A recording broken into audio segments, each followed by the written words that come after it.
les Terriens. Ce soir en P1, nous accueillons André Braic. André Braic, bonsoir. Bonsoir. Vous êtes astronome, physicien, astrophysicien. Vous êtes mondialement célèbre pour avoir découvert les anneaux de Neptune en 1984. Et vous êtes ici ce soir pour répondre à une question fondamentale. Quelle est la place de l'homme dans l'univers? Moi, je dirais devant la télé. Certain. Alors, en P2, nous accueillerons Diane Ducré pour son livre « Femme de dictateur 2 » aux éditions Perrin. C'est passionnant. En plus, elle est belle, intelligente, cultivée, polyglotte. Vous verrez, elle sait dire « Désolé, j'ai un copain » en 5 langues. Toujours en P2, nous accueillerons Sébastien Tellier pour son disque « My God is Blue » et son mouvement spirituel à l'emblème du pépito bleu. Sébastien nous dira ce qu'il prend comme produit. En tout cas, ça arrache grave. Enfin, en P3, après Le Zapping et Guillon, nous accueillerons notre invité du samedi 20h ce soir, Sofia Boutella, la petite fille de Babel Wed, devenue danseuse star avec Madonna. Voilà, l'émission s'appelle Salut les Terriens et le groupe Les Gréments de Fortune.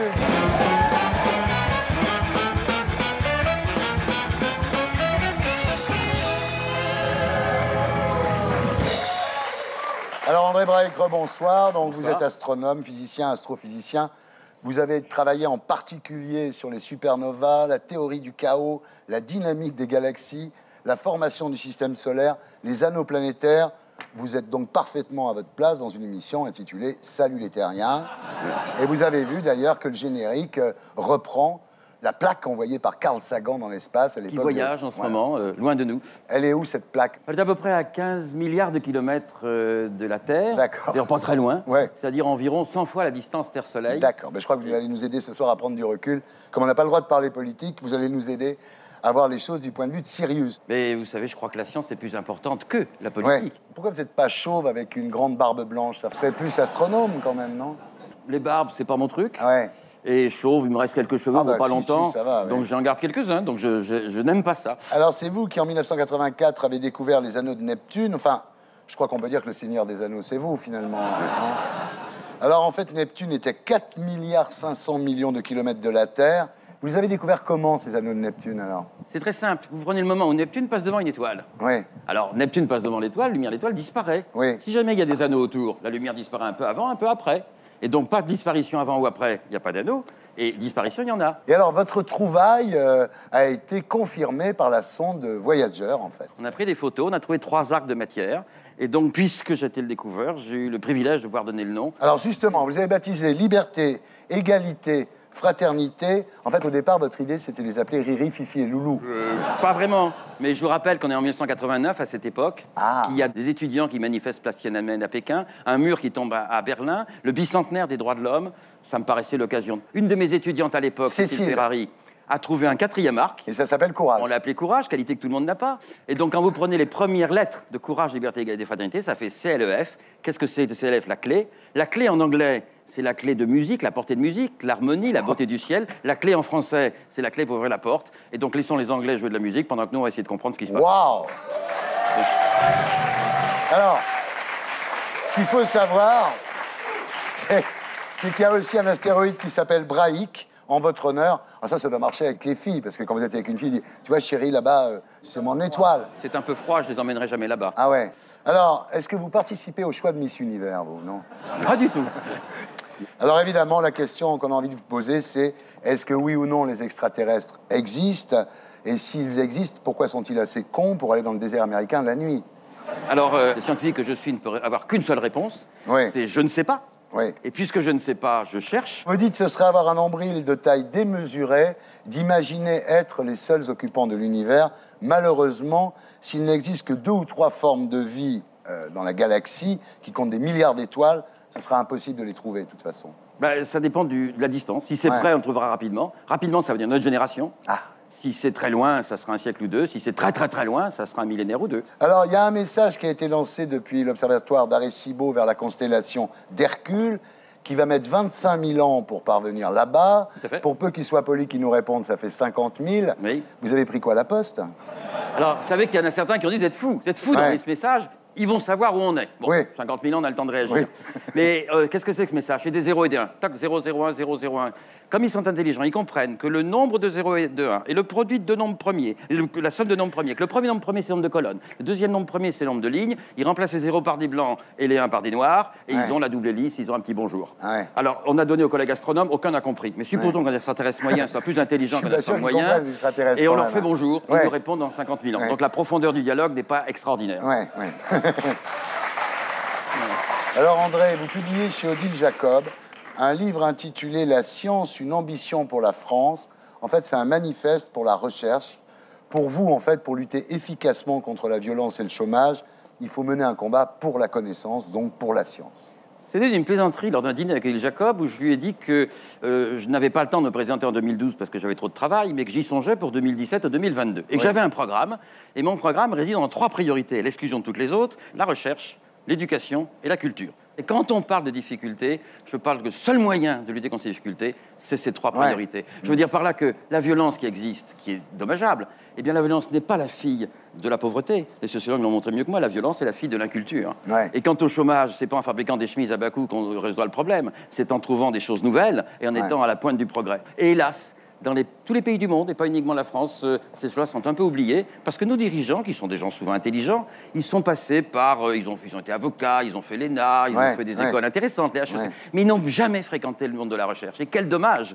Je rêve d'un chef d'État qui a un coup de cœur pour la science, mais astronome que je ne suis pas à 150 ans près. C'est vrai qu'aujourd'hui, le budget de la recherche est majoritairement consacré à comment partir en week-end le jeudi soir, en fait. C'est pire que ça. Ouais. C'est que la bureaucratie est devenue envahissante. Ouais. Nous mourons de bureaucratie, pas tellement d'argent, de bureaucratie. Trop de bureaucratie. Oui, parce que ça coûte cher quand même, votre truc, là, non? Oh, écoutez, la mission Cassini à laquelle j'ai le bonheur de participer, autour de Tour de Saturne, n'a coûté que 4 milliards d'euros.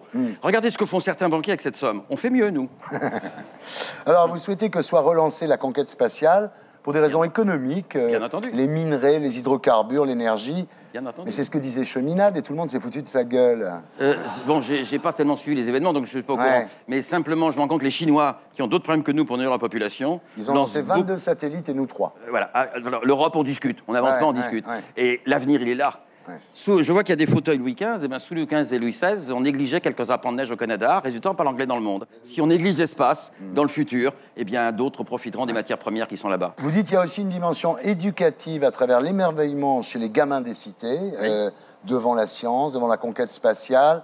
Vous avez vécu cette expérience à Marseille, à Mantes-la-Jolie, et vous dites essayez l'astronomie avant d'envoyer la police dans les banlieues. Pourquoi? Parce que devant ces enfants, 400 ou 500 enfants, un peu agités comme des pucerons au début, vous commencez à parler de la recherche spatiale, à montrer quelques images du ciel, eh bien vous voyez les yeux qui commencent à briller. Ouais. Et dans cette population d'enfants entre 10 et 15 ans, tout de suite, on leur ouvre une fenêtre qu'ils n'avaient jamais vue. Alors il y a 5% d'irréductibles, comme dans toute population, Ouais. mais les 95% qui restent, je me suis dit, on n'a pas tout essayé. Ouais. Et j'aurais plutôt envie de les passionner, de les intéresser, et qu'au lieu d'être dans les mains de la violence, de la mosquée, de l'église, de je ne sais pas quoi, qu'ils soient dans les mains de l'avenir, c'est-à-dire la science, l'éducation et la recherche, ils seraient passionnés, et beaucoup de problèmes seraient résolus.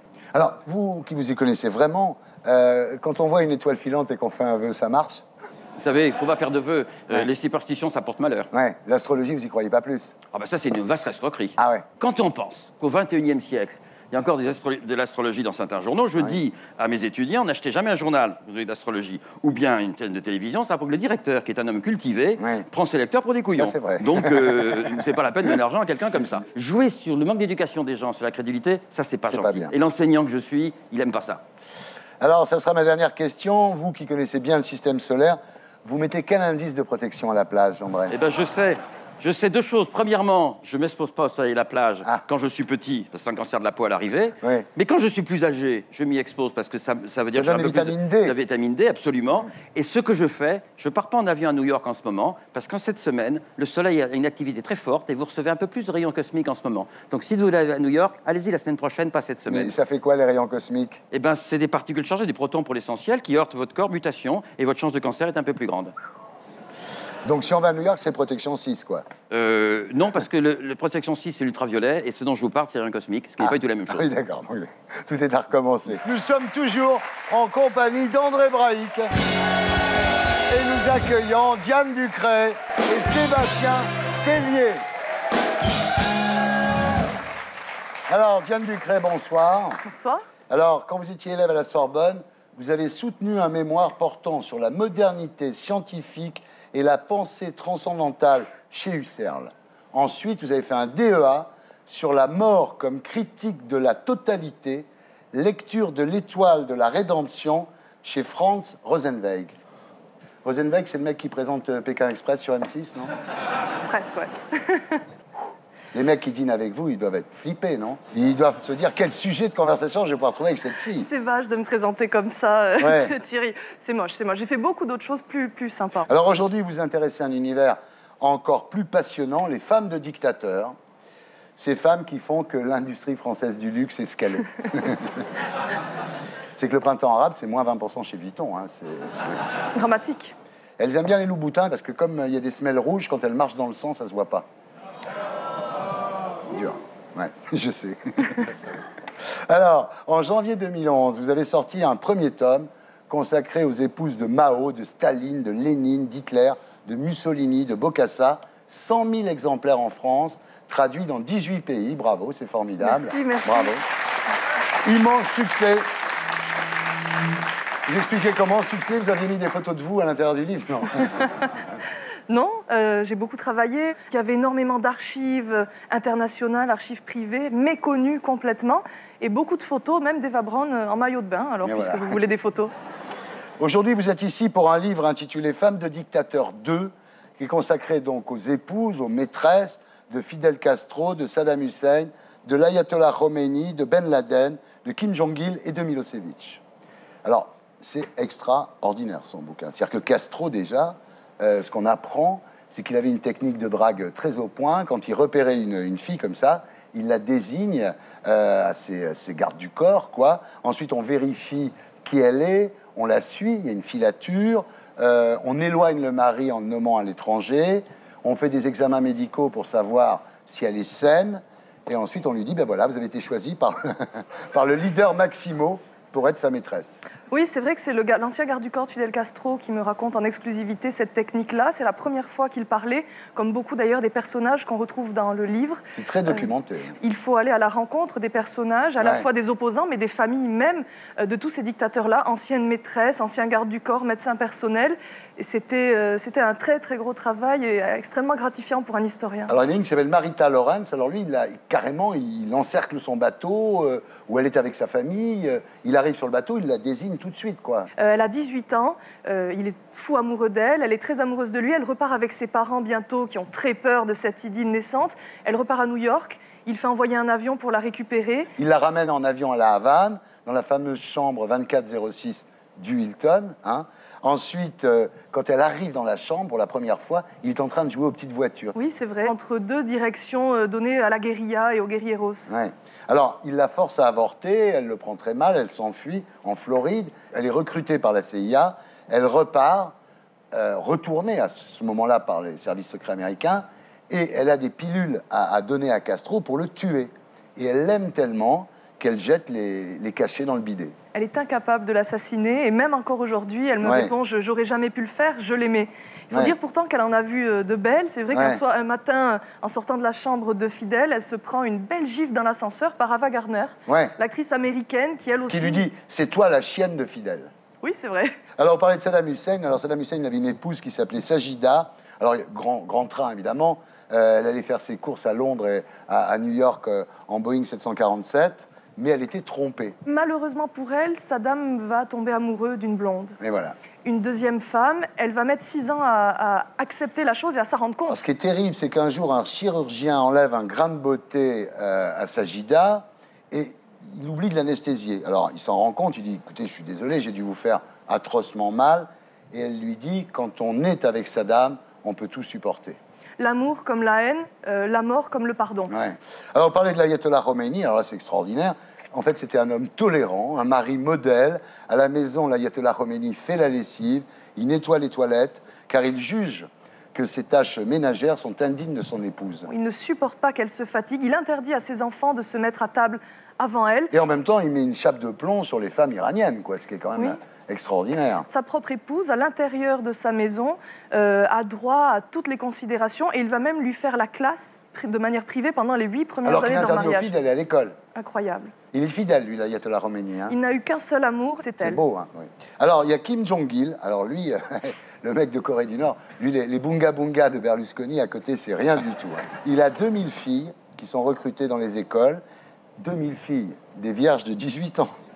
Alors, elles sont divisées, les 2000, en 3 groupes. Hein. Il y a celles qui sont pour les services sexuels, celles qui sont pour les massages et celles qui sont pour le chant et la danse. Voilà. Et ces bacchanales peuvent durer 1 semaine, quoi. Oui, c'est vrai. C'est c'est assez incroyable. On a l'image de ce régime extrêmement strict, sévère, austère même, très secret. Et on découvre qu'il y a en effet une vraie appétence pour Kim Jong-il qui se rêve en artiste. C'est un peu le Toulouse-Lautrec de la politique nord-coréenne. Il aime les longues jambes. Il recrute d'ailleurs ses collaborateurs sur le critère de la longueur de jambes, les danseuses également. Il aime chorégraphier. Il est fasciné par le Crazy Horse. Il fait d'ailleurs envoyer une délégation qui vient au Crazy Horse pour en effet observer les chorégraphies et les costumes et reproduire le spectacle chez lui. La petite perle, c'est qu'il va faire ce spectacle pour l'envoyer de la diplomatie américaine, Madeleine Albright, qui, elle, est sans voix, véritablement, devant ce spectacle de jeune fille à moitié nue portant des cache-tétons se déhanchant devant elle. C'est extraordinaire. On ne sait pas tout ça. Et alors, ce qu'il fait, lui, pour maintenir sa virilité, il mange du pénis d'otarie. Le pénis d'otarie, apparemment, c'est un truc excellent, non? Oui, c'est vrai. Et il force d'ailleurs ses collaborateurs à en manger aussi. Mais il n'y a pas que ça. Il y a aussi beaucoup de romantisme chez Kim Jong-il. Pour votre anniversaire, il peut vous offrir un magnifique sashimi de dorade dont il remplace l'œil par un diamant d'1 million de dollars. Classe. Ouais. Classe. Malheureusement, pour cette fille-là, le lendemain, elle lui a préféré son petit fiancé et elle en est morte. Non, elle a voulu se suicider. Et il a fait arrêter le suicide pour pouvoir la tuer lui-même. C'est pas si facile, la vie de femme de dictateur. Non, apparemment. Lequel auriez-vous épousé, vous? Aucun. Pour toutes les jeunes filles qui nous regardent ou les femmes, je vous assure, lisez ce livre. Ça vous guérira des hommes destructeurs ou tyranniques. Fidel Castro, il est marrant quand même. Oui, si l'on veut, si l'on accepte d'être avec un homme que ses maîtresses surnomment le lapin. Le lapin? Oui. C'est la version caribéenne du 2 minutes douche compris. Oui, d'accord. La suite, c'est quoi? Femme de directeur du FMI, c'est ça? Non, absolument pas. Il n'y a pas de femme de dictateur 3. Ben, c'était génial, en tous les cas. Moi, je conseille à tout le monde la lecture des 2 bouquins. Merci beaucoup. Merci vraiment. Alors, Sébastien Tellier, rebonsoir. Bonsoir. Alors, Sébastien Tellier, vous ne quittez jamais vos lunettes de soleil. Ça vous a valu de vous prendre combien de portes dans la gueule pendant 10 ans? Alors, on vous surnomme le Sébastien Chabal de la musique. Vous préférez qu'on vous compare à Chabal ou à Corbier du Club Dorothée? Corbier. Corbier. J'ai jamais été sportif, donc je préfère le divertissement. Ouais. Alors, vous oserez un jour vous présenter sans lunettes et sans barbe, vous croyez? Oui, il y a un album qui est prévu dans très longtemps qui s'appelle Le Rat Nu, où je serai sans barbe, sans lunettes et sans cheveux. Alors, ce personnage, vous l'avez créé entre 17 et 20 ans, car vous vous trouviez trop lisse, sans personnalité, et pour y arriver, vous vous êtes enfermé dans un appartement, tout en vous détruisant, enfin physiquement parlant. Vous avez glandé, en fait, pendant des années sur un canapé, en mangeant des biscuits, pas de travail, pas d'études, quoi. Non, voilà. Ouais, 7 années sabbatiques. Ouais. 7 années sabbatiques. Je crois beaucoup aux gens qui se réinventent, justement. J'ai envie moi-même d'être entouré de gens qui se sont réinventés, qui ne sont pas que la suite de leur passé. Et effectivement, moi, je me suis réinventé, mais il faut des années et des années pour savoir qui on veut être. Vous dites, je ressentais l'urgence d'être connu et ça passait par le fait de m'inventer une autre personnalité. J'ai grandi à Cergy-Pontoise où toutes les maisons étaient les mêmes. J'ai grandi dans un lotissement qui entourait une cité. Ça créait en moi quelque chose où je me sentais perdu, en fait. Vraiment comme un grain de sable sur une plage. J'avais envie d'être reconnu, j'avais envie d'être unique, j'avais envie d'être extraordinaire. Voilà, ça m'a donné envie de faire ça. C'est en train d'arriver quand même. Pas spécialement. Pour moi, les vrais gens extraordinaires, bon, Yves Saint-Laurent, Dali, évidemment, John Lennon, peut-être, mais je suis encore très loin de... Alors, vous avez été connu à travers une chanson qui s'appelle La Ritournelle, qui est formidable, et puis à travers ça.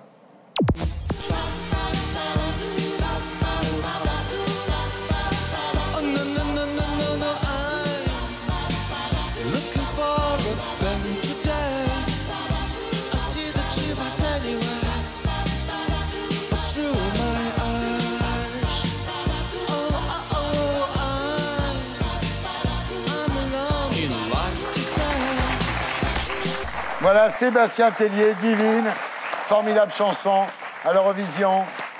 C'est magnifique, il y a quelque chose, il y a des relents de Beach Boys. C'est un souvenir d'une chanson des Beach Boys pour moi. Oui, voilà, c'est ça. C'est la chanson aussi d'Arline, des Beach Boys, qui est une des plus belles chansons du monde, et c'était un clin d'œil, mais en digital, voilà. Alors Sébastien, aujourd'hui vous revenez avec un nouvel album intitulé My God is Blue, et vous lancez un mouvement onirique, l'Alliance Bleue, dont le symbole est le pépito bleu. Alors je vous poserai évidemment la question que tout le monde se pose. Vous prenez quoi comme produit?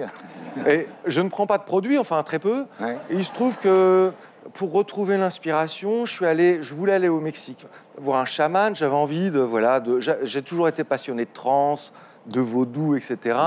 Donc là, j'avais envie de m'essayer un chaman mexicain. Bon, voilà. Et puis finalement, j'ai trouvé un chaman à Los Angeles. Et puis, il m'a fait tenter des potions magiques. J'en ai bu 10 qui n'ont pas marché, une 11e qui a marché. Et effectivement, j'ai eu plein de rêves bleus. Et c'est grâce à ces rêves bleus que j'ai écrit mon nouvel album. Alors, ce que je comprends pas, c'est pourquoi un pépito bleu et pas un Pims bleu? Parce que quand vous étiez en hôpital psychiatrique, votre sœur, c'est des Pims qu'elle vous apportait. Oui, c'est vrai que mon biscuit préféré, c'est le Pims. Il faut le dire. C'est le Pims, mais ça n'entrait pas dans le nombre de pieds, puisque la chanson, c'est comme en poésie, il y a le nombre de pieds. Et Pims, ça n'entrait pas, donc j'ai choisi Pépito. D'accord. Alors, dans le cadre de l'Alliance Bleue, vous voulez créer un parc d'attractions pour adultes où les clients pourraient cracher des bagnoles, se taper des prostituées, braquer des pharmacies. En fait, on aurait le droit de casser, on aurait le droit de voler, on aurait le droit de conduire vite, tout ce qu'on ne peut pas faire dans la société normale. Puisque, évidemment, moi aussi, que je pense qu'on s'approchera plus près de la vérité en s'amusant. Et aussi, ce que je veux dire à travers ça, le fait qu'on puisse s'amuser, conduire vite, etc., c'est que le vice n'est pas que mauvais. C'est-à-dire, le vice est aussi source de plaisir. C'est comme la folie. Il faut choisir le bon. Il y a un mauvais vice, il y a un bon vice, il y a une mauvaise folie, il y a une bonne folie. Et c'est ça que je propose de faire. Je l'adore. Moi, il y a un bon vice, un mauvais vice. Alors, vous vous êtes dit, tant qu'à ressembler à Jésus, autant avoir une religion. Non, mais je n'ai jamais essayé de ressembler à Jésus. C'est-à-dire, je porte la barbe, j'essaie de représenter ma musique. C'est ça le fondement de mon style, finalement.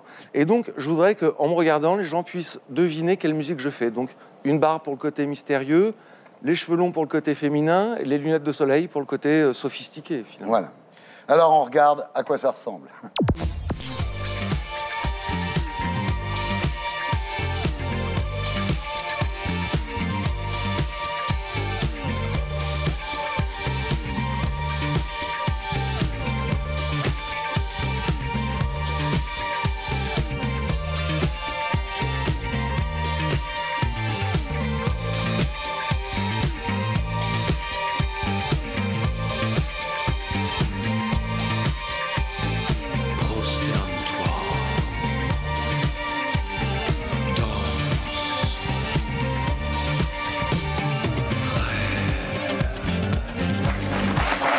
Voilà, donc ça s'appelle Cochonville.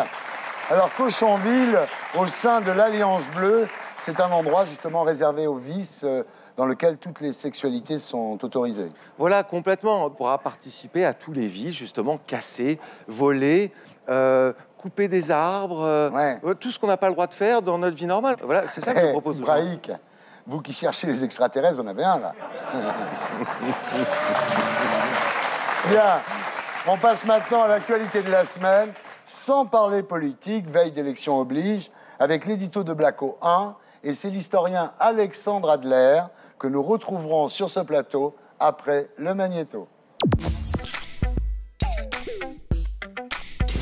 En janvier 2011, lorsque la révolution éclate en Tunisie, le Nouvel Obs se réjouit. Le mot espoir barre la une, illustré par une femme cheveux au vent façon mai 68.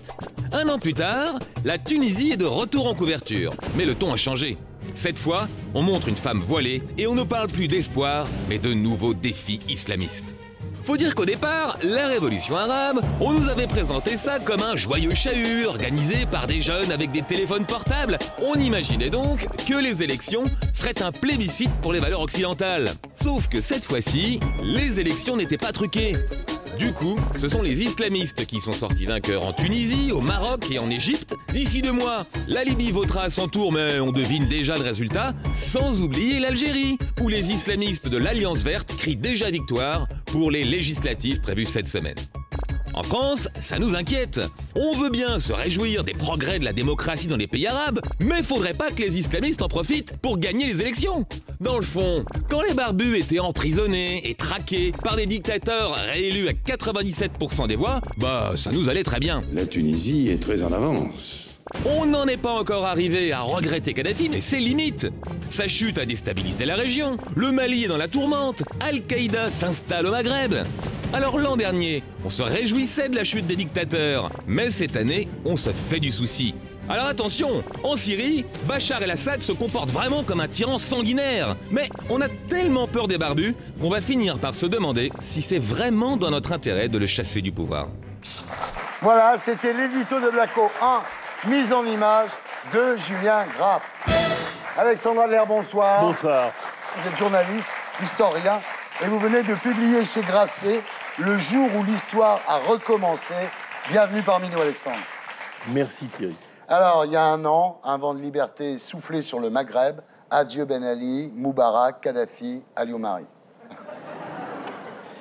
Le problème du printemps arabe, c'est qu'il a été suivi d'un automne islamiste. Mais pour vous, Alexandre Adler, quels que soient les errements de ces révolutions, le printemps arabe est un immense bouleversement qui fait écho à la chute de l'Empire soviétique et participe d'un processus planétaire de démocratisation. Le monde arabe, qu'on pensait réfractaire à ces questions, s'est avéré, dans au moins sa jeunesse la plus dynamique, totalement en phase avec ses valeurs. Alors depuis, comme l'éditorial le dit très bien, le vide qui s'est créé n'a pas été comblé. Ouais. Mais en 68, les manifestants de 68, Ouais. eh ben, ils ont amené Georges Pompidou, Ouais. en cohabitation avec la CGT. Est-ce que vous êtes sûr qu'on n'est pas dans un syndrome que moi j'appelle le syndrome du chat, c'est-à-dire qui consiste à remplacer d'ignobles dictateurs laïques par d'encore plus ignobles dictateurs religieux? Aujourd'hui, quand on regarde en Égypte, bon, il y a de l'hostilité à Israël, ça c'est clair. Il y a de l'hostilité à l'Occident, c'était clair aussi. Mais même là-dessus, les frères musulmans, parce Ouais. qu'ils savent très bien qu'ils doivent recueillir des voix, que ce n'est pas si évident que ça, ils n'en font pas trop. Je sais très bien ce que pensent les frères musulmans et je ne les aime pas. Mais je vois aussi comment ils sont contraints de se comporter. Ils sont dans Donc un... vous êtes optimiste? Non, je suis raisonnable. Alors André Braic, vu du point de vue de Sirius, Ce que je constate depuis 2000 ans, c'est qu'à chaque fois que la religion et la science se sont rencontrées, ça a fait des drames. Giordano Ouais. Bruno y a pédé de sa vie, Galilée a eu plein d'ennuis. Chaque fois que la religion et la politique se rencontrent, c'est des drames. Et finalement, la solution, elle existe. C'est ce que je disais tout à l'heure. Recherche, culture, éducation. Si tous les enfants du Moyen-Orient et d'Afrique du Nord allaient à l'école laïque, peut-être progresserions-nous. Diane, Je pense qu'en effet, toute révolution est un acte de violence. Par définition, Ouais. elle naît dans un lieu qui n'est pas préparé à son avènement et à ses conséquences. Et donc, par définition, elle laisse un vide. Et le vide est rempli par des certitudes traditionnalistes, bien souvent. Elles sont jeunes, ces révolutions. Et donc, il y a de l'espoir qu'elles ne sombrent pas, en effet, comme l'Iran. Et l'Iran, justement, pardonnez-moi de vous interrompre là, même en Iran, où il y a eu des périodes terribles, des horreurs, ne pas détaillées, eh bien, cette société est en train de reprendre sur elle-même. vous nous disiez dans une émission précédente que lorsqu'elle montait dans l'avion à Téhéran, Ah oui. Les femmes iraniennes, la première chose qu'elles faisaient, c'est de tout Pas enlever. une. On ferme la porte, mais c'est physique. Je veux dire, on entend le claquement et il ne reste plus que les hôtesses qui ont leur casque là. Sinon, tout le monde a enlevé le foulard, mais dans la minute. Et alors vous avez 400 000 touristes iraniens en Turquie tous les étés. Ah oui. Alors, ils sont tous en bikini, hein, les jeunes femmes. Ah oui. Elles vont toutes, mais oui, c'est la première chose qu'elles font. L'aspiration à la liberté qu'éprouvent les Iraniens, les Égyptiens et les Italiens sous Mussolini et les Espagnols sous Franco et nous, quand ça n'allait pas, c'est la même. Et c'est même incroyable à quel point les hommes se ressemblent sur ce plan-là, parce que je pense qu'il y a un programme qui nous dépasse et qui est un programme qui comporte des valeurs universelles. Alors on va passer maintenant au pays en vitesse. Donc la Tunisie, Marzouki président, Medjebali numéro 1, Denarda à la tête du gouvernement. Vous pensez que ça va évoluer comment? Mal dans un premier temps, Ouais. mais les fondamentaux de la Tunisie sont sains. L'éducation, la laïcité, le rôle des femmes. Quand on arrive à Tunis, toutes ces fliquettes qui règlent la circulation, c'est la première chose qu'on voit. Et cette modernité-là ne disparaîtra pas.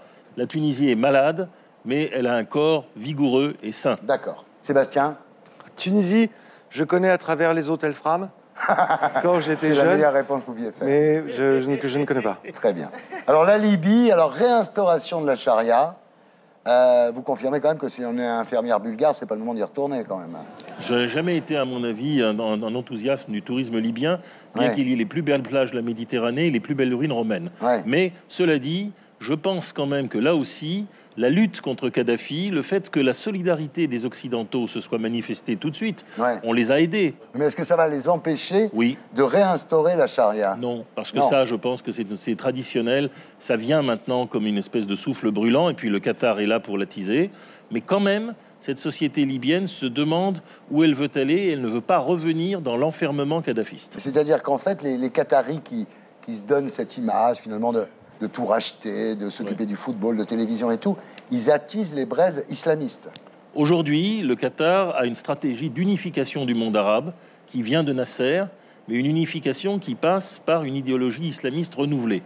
Alors cette idéologie renouvelée est-elle un islamisme compatible avec nous, ou va-t-il conduire à un affrontement? C'est une question complexe. Je peux vous dire que les Américains sont persuadés qu'il faut les laisser faire.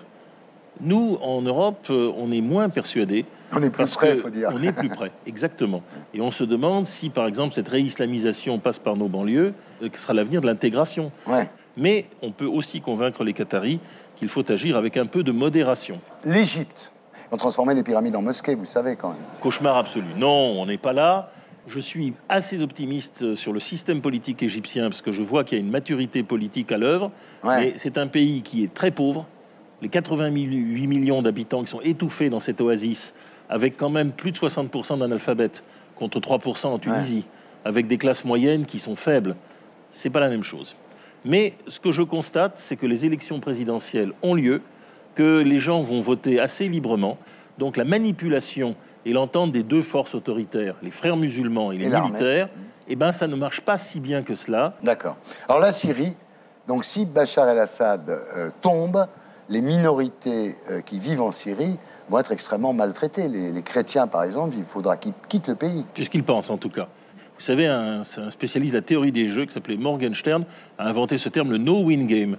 Le jeu qu'on ne peut pas gagner. Il disait, le modèle, c'est le flipper, parce que la boule, elle finit toujours par tomber. Eh bien, la Syrie, c'est un no-win game. Si Bachar se maintient, c'est une catastrophe. Si Bachar tombe, ce sera également une catastrophe.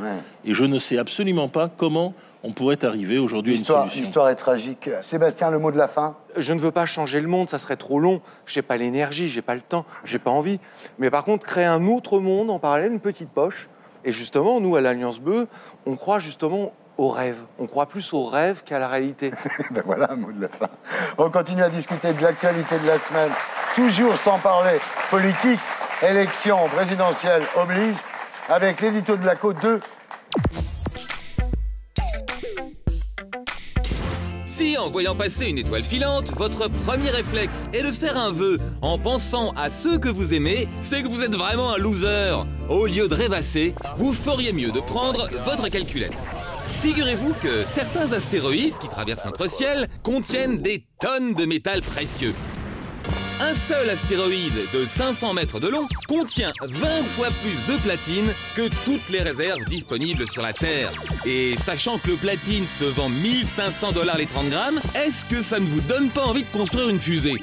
Eh bien justement, c'est ce que compte faire Larry Page, 39 ans, 19 milliards sur son compte en banque. Faut dire qu'en 98, alors que 25 millions de Français étaient encore équipés d'un Minitel, Larry Page a inventé Google. Comme quoi, avoir un temps d'avance, ça peut rapporter gros. Aujourd'hui, Larry Page a investi dans une compagnie d'exploitation minière. Mais au lieu de creuser sous la Terre, cette compagnie a l'intention d'envoyer des fusées creuser dans les étoiles.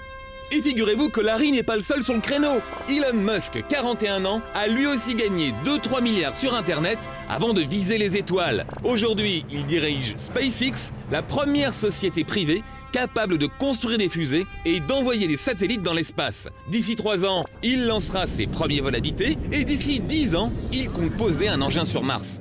Bah oui, faut dire que sur Mars, on a aussi bon espoir de trouver des ressources minières. D'ici 20 ou 30 ans, quand le premier homme posera son pied sur Mars, ce sera un petit pas pour l'humanité, mais un gros bénéfice pour les actionnaires de la société qui aura organisé le voyage. Et puis qui sait, puisqu'il y a de l'eau là-bas, c'est que la vie est possible.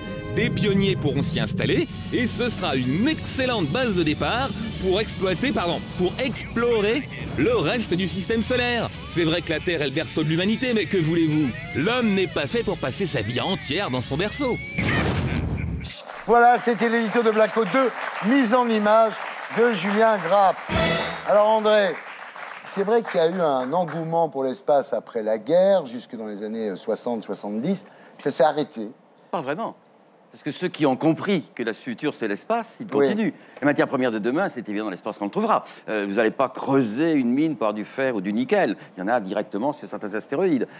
Vous n'allez demain des centrales nucléaires qui seraient avec l'hélium 3, l'hélium 4. Et là, donc sans pollution. Il n'y en a pratiquement pas sur Terre. Il y en a du côté de la Lune et de Jupiter. Vous allez terminer comme Chaminade, vous allez voir. Non, mais lui, on va l'envoyer sur Mars parmi les premiers colons.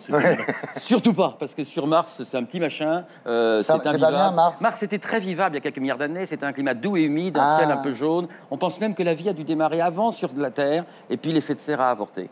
Alors que sur Vénus, l'effet de serre a explosé. Donc nous sommes au milieu, alors on peut se demander à quelle sauce on sera mangé. C'est vrai, quand les Américains envoyaient la sonde Viking après la guerre, c'était parce qu'ils pensaient qu'il y avait des Martiens, non? Le sénateur qui a voté les crédits, oui, pas le scientifique qui l'a lancé. Et on ne l'a pas démenti puisqu'on a eu les crédits. Mais Mars, c'est peut-être une étape. Mars, c'est un petit corps. C'est tout petit, Mars. C'est un petit peu comme ces gens qui sont un peu loupés à la naissance, mais qu'on aime bien quand même. Il y a des choses plus intéressantes plus loin. Je pense à des satellites de Jupiter, de Saturne extraordinaires qu'on est en train d'explorer en ce moment. Ça va vous brancher, vous, l'exploration spatiale, les planètes, tout ça, c'est un peu... Oui, c'est vrai, l'Alliance bleue, nous croyons beaucoup à la pierre, justement, la pierre qui a su voyager dans l'espace avant nous, sans machine. Et j'ai toujours cru aussi que la Terre devait être faite de deux camps, les scientifiques et les artistes. C'est-à-dire les scientifiques qui, eux, travaillent pour la vie éternelle. Et puis après, pour que ces gens-là puissent chercher, travailler, etc., il faut des gens pour les amuser. Sinon, le monde serait trop ennuyeux. Être artiste ou scientifique, c'est le même métier. Ce qui compte, c'est l'imagination. La technique est différente. Avec du peintre, du sculpteur, du musicien, et des squelettes, avec squelettes. Mais sans imagination, vous ne trouvez rien. Très belle conclusion, merci André. Sébastien, merci d'avoir été avec nous. Donc, je rappelle le titre de votre disque, ça s'appelle My God is Blue. Alors, je vous signale, ça vous intéressera, la création de Campus Bac. C'est la première chaîne éphémère destinée aux futurs bacheliers. Elle est diffusée du 12 mai au 22 juin, 24 heures sur 24, et est accessible sur les réseaux Canal+ et Canal Satellite. Nous sommes toujours en compagnie de André Braic, Diane Ducret, Alexandre Adler, et nous accueillons notre invitée du samedi 20h ce soir, Sophia Boutella. Bonsoir. Alors Sophia, dans les années 80, vous êtes à Alger, vous êtes dans un magasin de musique avec votre père qui est lui-même musicien. Il vous propose d'acheter des cassettes, vous en choisissez 3, Madonna, Michael Jackson et Tina Turner. Et 15 ans plus tard, en février dernier, avec Madonna au Super Bowl, vous dansez devant 100 millions de téléspectateurs. Waouh! Vous nous raconterez votre histoire à 20h. Voici le best-of de Stéphane Guillon. Optique 2000 et Johnny, c'est fini. L'opticien se sépare du chanteur, oui, il n'est plus assez frais. Faut qu'il cherche, Johnny. Il y a d'autres annonceurs. Les déambulateurs Rollator. Rollator 2000. Les couches incontinence Téna.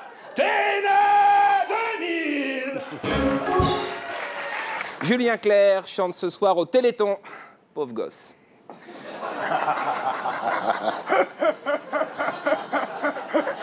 C'est pas parce que t'as plus de jambes que t'as plus d'oreilles.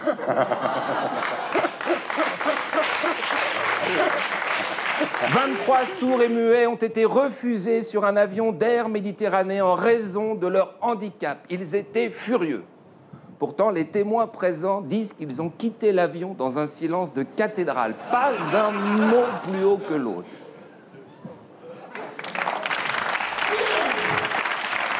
L'opérateur Orange a attribué le numéro de portable de Guillaume Depardieu à un particulier. Ce dernier a vécu l'enfer. Je compatis. Moi, on m'a filé le numéro de portable de Pascal Sevran. Ça a été l'enfer. Merde. Oui, allô? Non, c'est pas Pascal, non. Non. En revanche, il est sur le plateau, je peux vous le passer. Oui, mais je vous le passe. Pascal, c'est pour toi.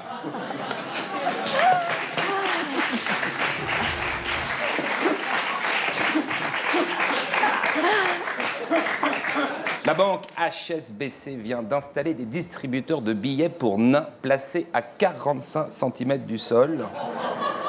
Ah. Faut que Mimi Mati mette des gants à cette hauteur. À tous les coups, les chiens vont pisser sur les touches.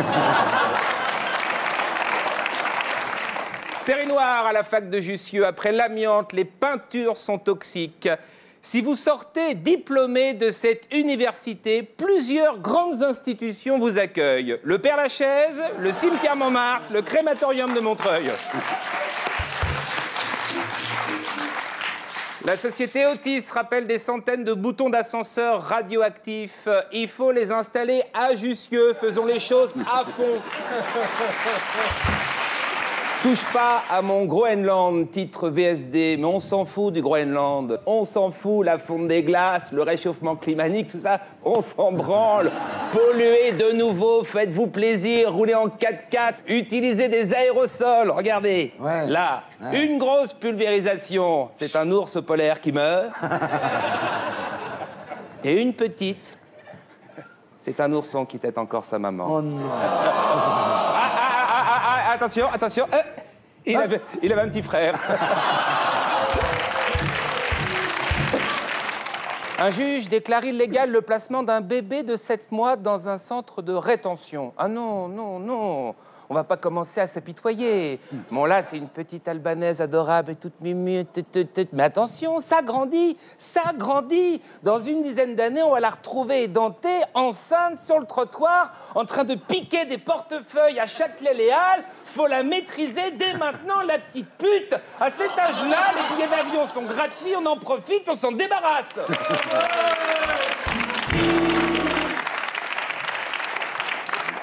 Renault dévoile sa Kangoo électrique. Une bonne nouvelle pour tous ceux qui rêvaient d'une voiture moche et qui roule pas vite.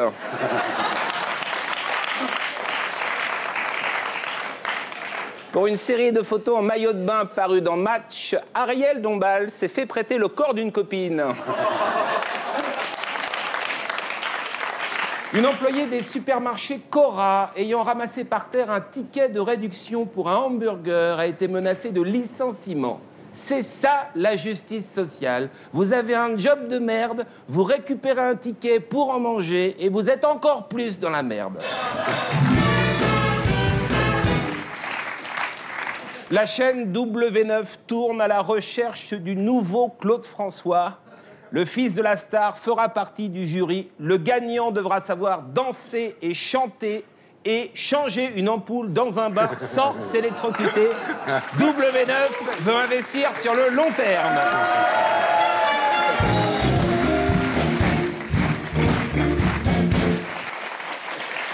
Et on termine par un anniversaire. Il y a un an, jour pour jour, Pascal Sevran nous quittait. Pour l'occasion, Universal sort un double CD hommage réunissant les plus belles créations de Pascal.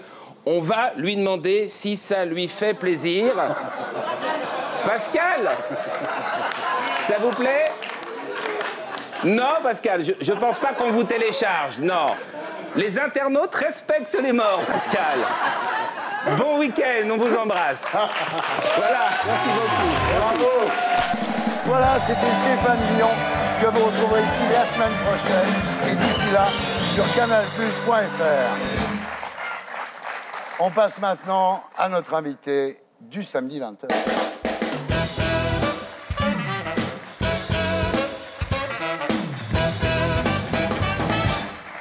Sophia, rebonsoir. Bonsoir. Vous êtes née le 3 avril 1982 à Bab el-Oued, un quartier populaire d'Alger. Votre père est Safi Boutella, compositeur diplômé de la Berklee College of Music de Boston, qui connaîtra la consécration 5 ans plus tard avec Kouché, le premier album de Khaled. Voilà. Votre mère est architecte. Oui. Alors, tous les jours, votre père prend le temps de vous initier à la musique. Il dit « Viens, je vais te laver les oreilles. » Oui.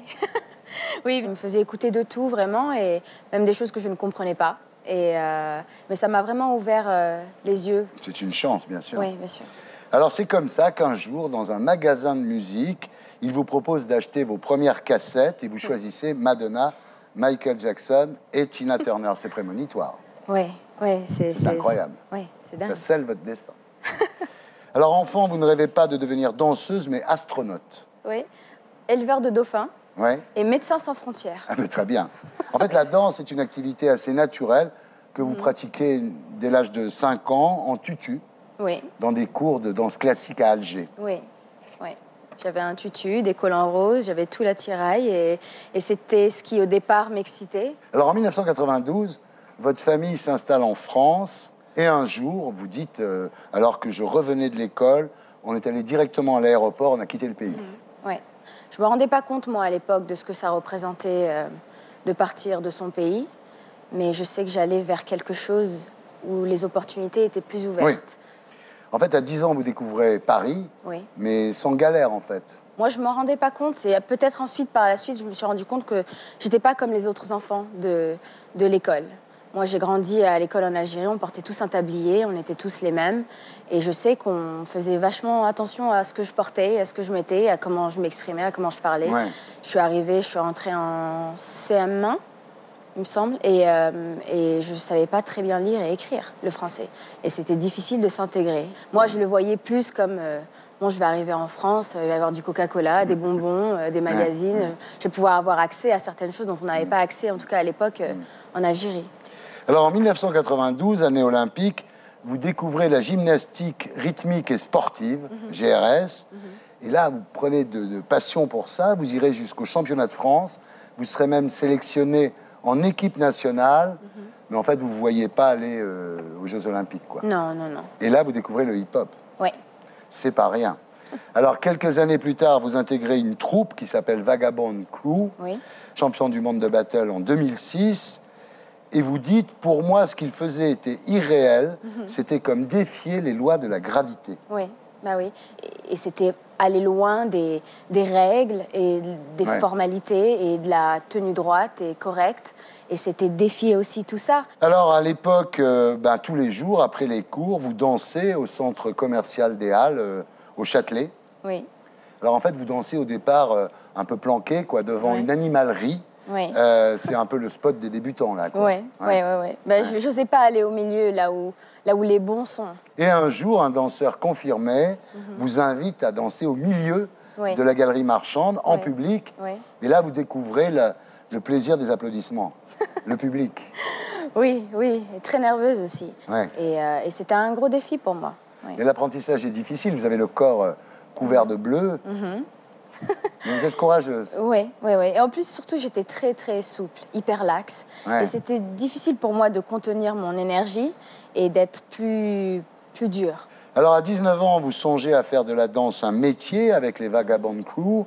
Vous découvrez la fièvre des battles, vous voyagez de ville en ville et vous commencez à vous faire un petit nom dans les festivals hip-hop avec un show qui s'appelle Chienne de vie. Oui, c'est l'histoire de plusieurs personnes qui ont vécu une belle vie à un moment donné et c'est l'histoire de comment leur vie est descendue, est devenue pauvre. Et c'est l'histoire de beaucoup de personnes qui sont dans la rue, qui viennent de l'armée, ou l'histoire de cœur, ou les gens qui jouent, mais c'était un beau show à faire. Alors, quelques mois plus tard, Blanca Lee vous repère pour son nouveau film qui s'appelle Le Défi. Alors là, votre avenir commence à se dessiner. Vous dites, c'est ce film qui m'a donné envie de devenir actrice. J'ai adoré la caméra. Oui, j'ai adoré ça. J'ai adoré raconter des histoires. J'ai aussi grandi en regardant beaucoup de films et je sais l'impact que ça a eu sur moi. Et j'ai eu envie de persévérer et d'apprendre plus. Et puis un jour, vous entendez parler d'un casting pour Nike. La marque recherche une égérie féminine pour sa nouvelle ligne. Il y a 260 participantes. Et c'est Jamie King, le chorégraphe de Madonna, qui choisit. Et alors, il passe une journée à voir des filles, il n'est pas content, ça va pas. Et quand il vous voit, il dit, c'est elle qu'il me faut. Génial. Auparavant, j'avais fait beaucoup d'auditions. Je sais que je rentrais pas forcément dans la case que les gens recherchaient. J'avais toujours quelque chose d'un peu bizarre dans mon style où j'étais pas formelle. Et ça marchait bien pour Jamie King, en tout cas, et pour ce projet-là. Donc, il vous choisit, évidemment, vous faites le clip, et votre image va faire le tour de la planète. Et quand vous retournez aux Halles, l'animalerie a été transformée en magasin de sport. Et sur la vitrine, en fait, il y a votre photo en grand, quoi. Ouais. Ça a dû être génial. Oui, ouais. Ça représentait beaucoup pour moi, énormément, et c'était assez étrange comme sentiment, c'est vrai. Alors voilà, c'est grâce à Jamie King, donc chorégraphe de Madonna, que vous allez la rencontrer. Oui.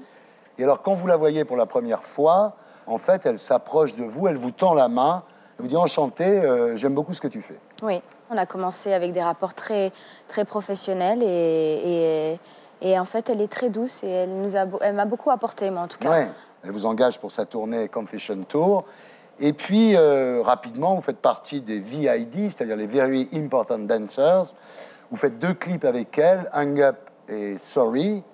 Et là, vous découvrez une Madonna un peu différente de l'image qu'on peut en avoir, c'est-à-dire à la fois prof et à la fois maman. Oui, oui, elle est très maternelle et elle fait toujours en sorte que ses danseurs soient bien traités. Elle nous donne vraiment l'envie, elle aime tellement ce qu'elle fait et elle a toujours ce but d'élever les gens. Oui, elle nous aime, elle fête nos anniversaires, Oui. elle surveille notre morale, elle Oui. surveille notre alimentation. Oui, oui. Donc c'est quelqu'un, effectivement, de très présent, en fait. Oui, oui, oui, énormément. Elle fait toujours en sorte que son médecin, Jean-Michel, qui est français, qui est extraordinaire, elle fait toujours en sorte qu'il nous regarde et qu'il nous check Ouais. pour notre énergie, pour tout, quoi. Elle vous dit un jour, je te guiderai sur ton chemin, quand Ouais, même. C'est ouais. vraiment Ouais, fort. Hein. ouais, ça m'a vraiment beaucoup appris. Alors, votre consécration de Very Important Dancer, VID, ça sera le Super Bowl Oui. en février dernier. Donc, c'est la mi-temps du Super Bowl qui est vue par 100 millions de téléspectateurs dans le monde. Avec elle, on a quand même fait beaucoup de dates où on a dansé devant 80 000 personnes, ce qui est énorme, mais oui, ce qui est excitant, c'est que c'est live et qu'on a le droit qu'à une seule chance. Oui, oui. Et On puis l'a c'est vu sur Internet. c'est Ouais. génial, Et c'était quand même, c'est énorme. Et puis la scène, elle était extraordinaire. Et puis c'est aussi de voir le tout, comment il monte la scène en 6 minutes et la redémonter juste après et performer, c'était très excitant. On est loin de Babel Wed, là. Oui. Alors voilà, vous étiez aussi fan de Michael Jackson. Oui. Et en 2009, vous passez un casting pour la tournée de Michael Jackson, This Is It. Michael Jackson, comme Jamie King, comme Madonna, tombe sous votre charme. Vous êtes déjà pris sur la tournée de Madonna, donc vous êtes dans une situation extrêmement compliquée. Il insiste, il vous appelle personnellement. Oui.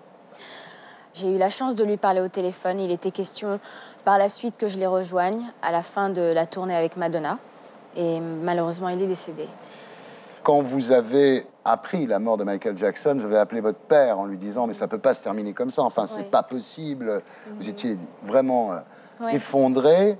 Et finalement, vous serez l'héroïne du clip posthume donc, de Michael Jackson qui s'appelle Hollywood Tonight. Oui, c'était un miracle, oui, c'est un miracle.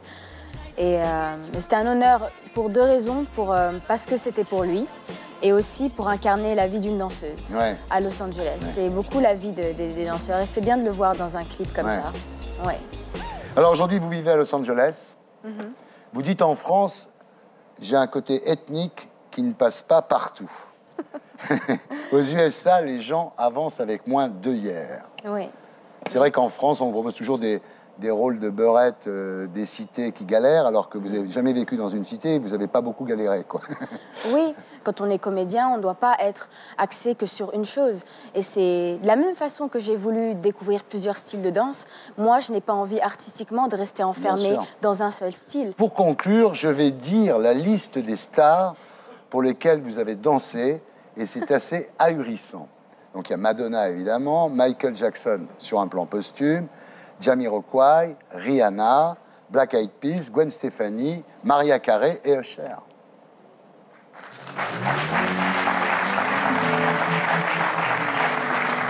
Voilà, alors mercredi sort Street Dance 2, un film où vous jouez, où vous dansez. On regarde à quoi ça ressemble. She is absolutely perfect. We'll show the crew, she'll love him.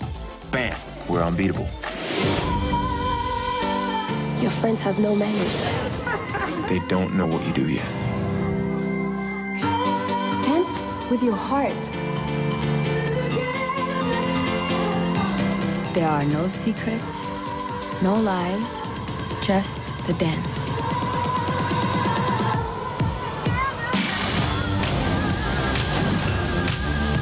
Voilà, Ça s'appelle Street Dance 2 et ça sort mercredi 9 mai. Voilà. Merci de votre témoignage. Merci. Et à très vite. Voilà, c'était Salut les Terriens. Votre talk du samedi avec André Braic pour La Science, une ambition pour la France, publié chez Odile Jacob. Diane Ducré pour Femmes de dictateur, volume 2, chez Perrin. Sébastien Tellier, son album s'appelle My God is Blue, il est dans les bacs. Et lui, il est en tournée dans toute la France. Alexandre Adler, Le jour où l'histoire a recommencé chez Grasset. Et Sofia Boutella, Street Dance 2 en salle le 9 mai, merci. Et puis je vous signale la sortie le 7 mai du premier single de Horn Dogs, la section cuivre des Gréments de Fortune. Ça s'appelle Moving On. Voilà, merci à tous ceux qui m'ont aidé à faire cette émission. Je vous laisse avec Roland Poincon et pour les abonnés à 20h50, Les Chemins de la Liberté avec Colin Farrell. Rendez-vous samedi prochain, ici, à la même heure. Et d'ici là, sur canalplus.fr, avec en bonus le top des vannes, l'édito des Gréments et l'édito de Blacko. Voilà, salut les terriens.